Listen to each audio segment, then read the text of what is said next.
Il est 8h26, Nico Saliagas. Le député France Insoumise de Seine-Saint-Denis, Alexis Corbière, est votre invité, Audrey Crespo-Mara. Bonjour Alexis Corbière. Bonjour Audrey Crespo-Mara. Porte-parole de la France Insoumise. Après avoir fait un don de 100 millions pour la reconstruction de Notre-Dame, François-Henri Pinault a renoncé à la défiscalisation de 60 millions prévue par la loi. Un député de la France Insoumise peut-il saluer le geste d'un milliardaire ?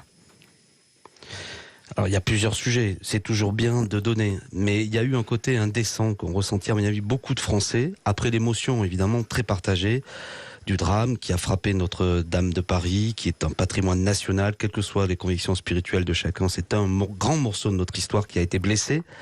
Mais on a vu d'un seul coup, au lendemain ou dans les heures qui ont suivi, une espèce de téléthon qui s'est transformé en un télévuitton, et c'était à la fin, on se demandait si c'était pas un nouveau jeu qui veut défiscaliser des millions. Mais s'ils n'avaient rien donné, Alexis Corbière, s'ils n'avaient rien donné, on leur aurait reproché de ne pas participer à l'effort national.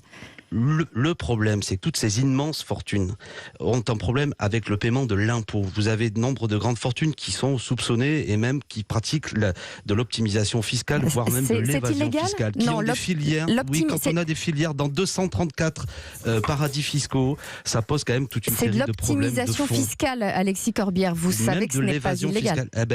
C'est ça qui choque. Non, mais pardon, dites-moi, non, mais l'accusation que vous faites et que vous portez est grave. De l'évasion fiscale. Est-ce que vous avez des noms ? Vous visez qui ? Parce que c'est illégal. Notamment... Donc dans ce cas-là, pourquoi ne pas saisir la justice ? Vous mélangez évasion fiscale et optimisation fiscale. Oui, mais c'est bien ce qui pose un problème. C'est-à-dire que même si c'est légal... Qui fait de l'évasion fiscale ? C'est illégal, l'évasion fiscale. Par exemple, Bernard Arnault, François Pinault ont des filiales dans des paradis fiscaux. C'est de l'optimisation fiscale. Ce n'est pas de l'évasion fiscale. J'entends bien, mais ça choque les Français que des telles fortunes, sont des fortunes colossales, qui payent beaucoup d'impôts en France. Dans des endroits... Pas assez précisément. Nous parlons de gens, je vais parler de monsieur Bernard Arnault pour le cibler, qui est la troisième fortune mondiale, qui a aujourd'hui représente 77,2 milliards d'euros, qui a l'année dernière vu augmenter sa fortune de 25 milliards d'euros. D'accord ? Le fait qu'il donne 200 millions d'euros, en vérité, est quasi peu de choses. Ça revient à ce que, par exemple, quelqu'un qui aurait vu l'année dernière augmenter sa fortune personnelle de 5 000 euros, voyez, et ça veut dire qu'il fait un don environ de 40 euros. Bernard Arnault qui paye beaucoup d'impôts en France, vous le savez très bien, qui crée des emplois en France, vous le savez aussi.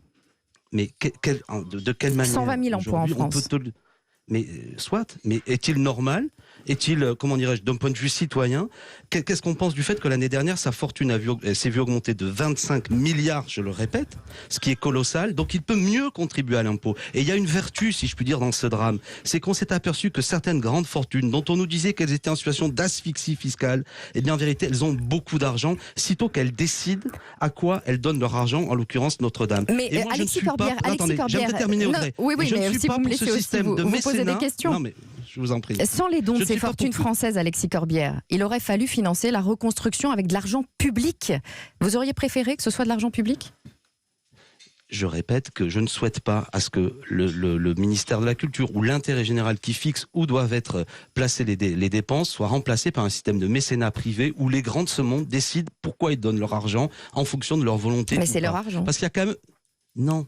Parce que je pense qu'il faudrait les solliciter davantage, avec notamment l'impôt sur la grande fortune, voire même un système fiscal qui fait qu'ils contribuent davantage. Vous dénoncez, Alexis Corbière. On a tous compris que monsieur Pinault, monsieur Arnault, la famille Bettencourt ont beaucoup d'argent. Ils peuvent mieux contribuer à l'effort national. Notre-Dame de Paris est un drame, mais aussi le fait qu'il y ait 3600 personnes qui dorment à la rue à Paris, le fait qu'il y ait 500 personnes qui soient mortes à la rue l'année dernière, et on pourrait continuer les sujets. Donc ce n'est pas à eux, tout seuls, de décider où est-ce que leur fortune est alloué quand il décide de mettre de l'argent. C'est à l'impôt qui est le seul outil qui définit un intérêt général. Sinon, Alexis on bascule Corbière, dans un autre type de société. Vous dénoncez